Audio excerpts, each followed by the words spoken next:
बिस्मिल्लाहिर्रहमानिर्रहीम। जैसा कि आप लोगों को मालूम है कि रात को टीएलपी का मार्च ज़िला साहिवाल में पहुंच गया था और टीएलपी का मार्च ज़िला साहिवाल में ही रात को क़याम पजीर हो गया था। आज ये मार्च ज़िला साहिवाल से अपनी अगली मंजिल की जानब रवाना दवाना होगा।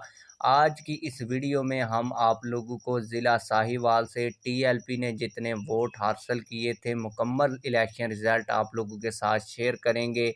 इससे आप लोगों को फ़ायदा ये होगा कि जो टीएलपी की 2018 में यहाँ पर मकबूलियत थी, इसका आप लोगों को भी पता लगेगा और आज के वक्त में टीएलपी की यहाँ पर मकबूलियत क्या है ये भी आप लोगों को पता चलेगा। और टीएलपी का मार्च जहाँ जहाँ से आगे बढ़ेगा, हर ज़िले के इलेक्शन रिज़ल्ट हम आप लोगों के साथ शेयर करने जा रहे हैं।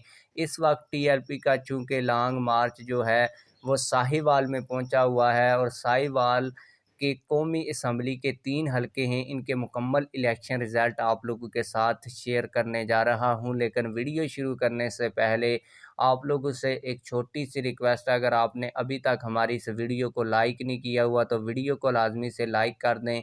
जिन लोगों ने अभी तक हमारे इस चैनल को सब्सक्राइब नहीं किया हुआ तो वो चैनल को भी लाजमी से सब्सक्राइब कर दें। आप लोगों को बताता चलूँ कि रात को साहिवाल में टीएलपी के लॉन्ग मार्च का पुरतपाक इस्तकबाल किया गया। लोगों की एक बड़ी तादाद टीएलपी के लॉन्ग मार्च में पहुंची और हाफिज़ साद रिजवी साहब का जो खताब रात को हुआ उसको सुना, जिसके मनाज़र भी आप लोग वीडियो में देख सकते हैं।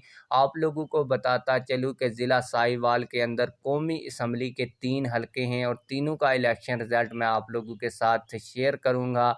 आप लोगों को बताता चलूँ कि ज़िला साहिवाल के अंदर सूबाई असम्बली यानी कि पंजाब असम्बली के 7 हलके हैं। आप लोगों को बताता चलूँ कि साहिवाल का हलका नंबर 1 जो कौमी असम्बली का था 2018 में टीएलपी की जानब से इसमें कोई भी कैंडिडेट खड़ा नहीं किया गया था, जबकि साहिवाल का हलका नंबर 2 NA 148 में टीएलपी के उम्मीदवार ने इलेक्शन में हिस्सा लिया था और टीएलपी की जानब से राय मुनसफ शबीर ने इलेक्शन में बतौर कैंडिडेट कॉन्टेस्ट किया था और 15,746 वोट हासिल किए थे। जबकि मुस्लिम लीग नून ने इस हलके से इलेक्शन जीता था और मुस्लिम लीग नून ने तकरीबन 1,30,000 वोट हासिल किए थे और पीटीआई ने तकरीबन 90,000 के करीब वोट हासिल किए थे।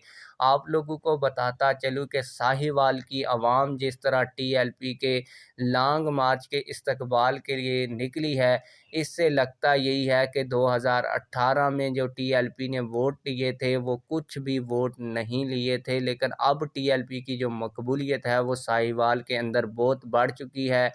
पहली बात तो ये है कि टीएलपी की मकबूलियत बढ़ चुकी है। अगर मकबूलियत नहीं बढ़ी तो मकबूलियत उसी जगह पर खड़ी है। तो जो 2018 में टीएलपी को इलेक्शन रिज़ल्ट दिए गए या फिर वो इलेक्शन रिज़ल्ट ठीक नहीं थे, लेकिन मेरी राय के मुताबिक टीएलपी की मकबूलियत बहुत ज़्यादा हुई है। इसी वजह से लॉन्ग मार्च के अंदर रात को साहिवाल से लाखों लोग निकले, लाखों लोगों ने इस्तकबाल किया। आप लोगों को बताता चलूँ कि साहिवाल के हलका नंबर 3 NA 149 से भी टीएलपी के उम्मीदवार ने इलेक्शन में हिस्सा लिया था और टीएलपी के उम्मीदवार थे मोहम्मद शकील साहब। इन्होंने तकरीबन 4200 वोट हासिल किए थे, जबकि इस हलके से पीटीआई ने इलेक्शन में मैदान मारा था और पीटीआई ने 1,13,000 वोट हासिल किए थे, जबकि मुस्लिम लीग नून यहाँ पर दूसरे नंबर पर रही थी और 1,11,999 वोट मुस्लिम लीग नून के उम्मीदवार ने हासिल किए थे। उम्मीद है कि आप लोगों के साथ ये जो इलेक्शन रिज़ल्ट शेयर किए गए हैं, इससे आप लोगों को टीएलपी की मौजूदा पोजीशन के बारे में भी पता लग गया होगा। आप लोग इस हवाले से क्या कहते हैं? कमेंट सेक्शन में हमें अपनी राय से ज़रूर आगाह कीजिएगा। मिलते हैं किसी